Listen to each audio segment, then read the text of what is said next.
Welcome, everybody, to the Pop Culture Minute. And today I'd like to do a thing a little bit differently, and that we'll actually very rapidly look at this article.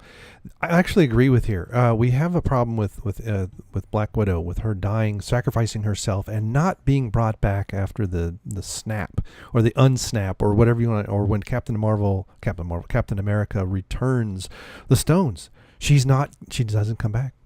And this is a problem. This character has grown. This character was becoming the leader the Avengers were going to need in Phase 4, and she's gone. Scarlett Johansson's put in a lot of time with this character, and she's gone. Will we see? Now, there's rumored that one of the movies that would be coming out will be a prequel, but could it be like a Search for Spock, which I think is a very interesting question brought up here. Could it be when they bring her back, kind of like they did Spock in some fashion? I don't want to see time travel, but who knows? So what do you think? Do you think we're actually going to get Black Widow back? Or is she gone forever? Or is it going to be like Star Wars where no one's ever really gone? This has been your Pop Culture Minute.